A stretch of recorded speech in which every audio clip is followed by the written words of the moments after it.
Bu videoda inson hayoti va kelajagiga oid eng buyuk mavzulardan biri haqida gaplashamiz. Bu qiyomat kuni. Qiyomat bu dunyoning yakun topadigan hisobot va mukofot kuni. Bu kunda vaqt to'xtaydi. Haq bilan yolg'on, itoatkor bilan gunohkor ajratiladi.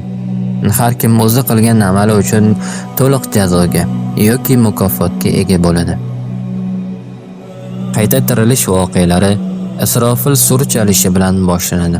Isrofil bu buyuk vazifa uchun tayinlangan va Allohning amrini kutib turadi. Butun olam chuqur sukunatda. Birdaniga quloqni yeruvchi dahshatli ovoz, sur chalish eshitiladi. Yerni titratadi, daryolar toshadi, tog'lar qulab, qumdek yo'qoladi. Hammasi xarobga aylanadi. Birinchi surdan keyin hamma narsa nobud bo'ladi.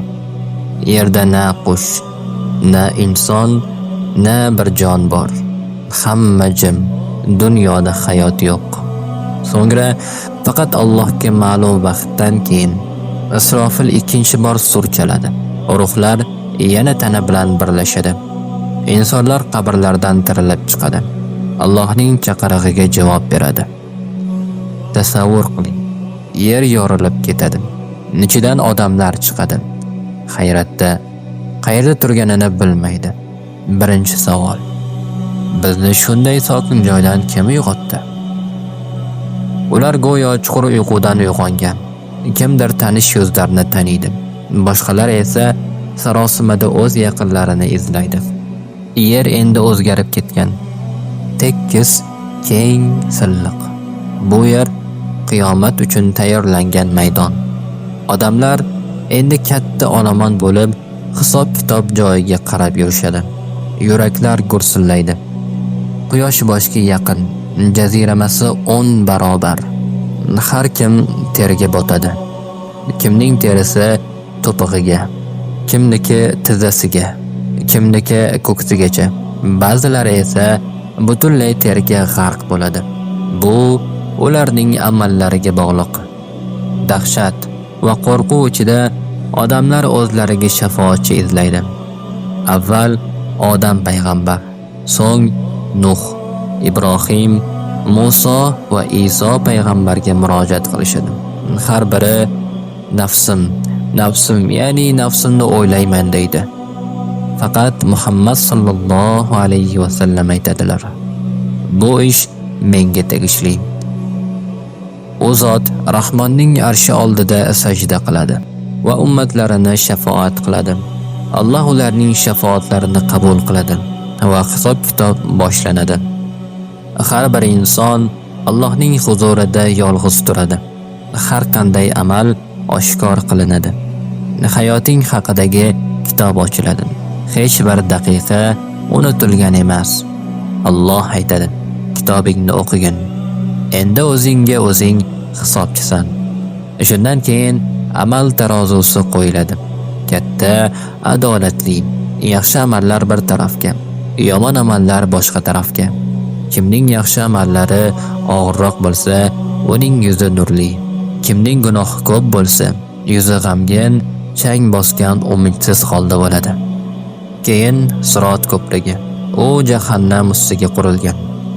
Qilich tig'iday o'tkir va tor. Har kim undan o'tishi kerak. Kimdir chaqmoq tezligida o'tadi, kimdir shamolday. Boshqalari sekin yuradi, kimdir sirg'anadi, yana kimdir tushib ketadi.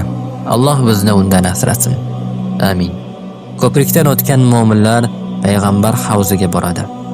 U yerdagi suv sutdan oq, asallay shirindir. Kim ichsa, boshqa hech qachon chanqamaydi.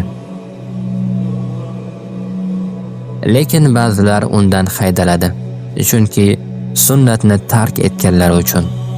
Shundan so'ng Alloh odamlarni guruhlarga ajratadi. Kimdir jannatga, kimdir jahannamga ketadi. Jannat abadiy saodat joyi. Unda oqib turgan daryolar, mevalar, saroylar, go'zal ne'matlar bor. Inson xayoliga ham kelmaydigan. Jahannam esa, Alloh bizni undan saqlasin, azoblar joyi. Olovlar hech qachon so'nmaydi. Pushaymonlik, azob, do'zaxdagi qayg'u, undan hech qachon chiqish yo'q. Lekin ba'zi mu'minlar gunohlari sababli do'zaxga tushadi. So'ng payg'ambarimizning shafoati va Allohning rahmati ila chiqariladi va jannatga kiritiladi. Kofirlar va munofiqlar esa abadiy do'zaxda qoladilar. Qiyomat kuni bu so'z bilan ifodalab bo'lmaydigan buyuk kun. Biz unga faqat solih amallar, tavba va Allohga qaytish bilan tayyor bo'lishimiz mumkin. Ey Alloh, bizga bu dunyoda ham, oxiratda ham yaxshilik ato et va bizni do'zax azobidan saqlagin.